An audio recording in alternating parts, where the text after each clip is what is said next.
তো আসসালামু আলাইকুম প্রিয় ভিউয়ার্স, আশা করি সবাই ভালো আছেন। তো এই যে শীতের আবহাওয়া চলে এসেছে দুপিপিডে। তো এটার লোকেশন হচ্ছে গিয়ে তারাইল পাম্প। আসলে পেয়ে যাবেন এই সুস্বাদু সুস্বাদু একদম সেই কাকির হাতের ভাবির হাতের সেই মনে করেন একদম ন্যাচারালভাবে দুপিপিডে। সাথে আছে চিতই পিঠে, নানান ধরনের ভর্তা আছে। মনে করেন শীত মানে মনে করেন আপনার হচ্ছে গেল ফেমাস খাদ্য, ফেমাস খাবার। এই যে সব ধরনের ভর্তা পাওয়া যায়। ভাই কি কি ভর্তা আছে ভাই? এই সরষে আর হলো ধন্যা, সরিষা দন্নার সাথে পাই যাবেন আপনার গিয়ে ডিম, সেদ্ধ ডিম। ঠিক আছে, যে ভাই ব্রাদারের প্রতিদিন বাদাম। এই যেখানে আইলে এই তারাইল পাম্পের কাছে আইলে মনে করেন একদম সে একটা ওয়েদার। শীত মানে আপনার গিয়ে গরম গরম খাবার।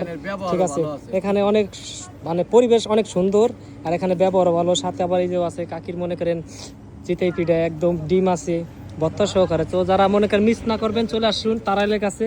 এখানে সব ধরনের মনে করেন খাবার পেয়ে যাবেন গরম গরম, একদম গরম গরম। তো আমরা মনে করেন গিয়ে হচ্ছে হলো এই শীতের ভিতরে চলে এসেছি শুধুমাত্র এটার ফিল নেওয়ার জন্য। এই গ্রামের ভিউ মনে করেন গ্রামেই পাবেন, এমন পিঠা খাবেন গরম গরম শুধুমাত্র গ্রামেই পাবেন। সাথে সব ধরনের আছে, এখানে ডিম আছে মশলা দিয়ে বেচা হয়। তারপরে মনে করেন যে চিতই পিঠে, দুপি পিঠে। তো দেরি না করে চলে আসুন আজই মনে করেন তারাইল পাম্পের গোড়ায়, একদম ন্যাচারালভাবে আপনি পেয়ে যাবেন।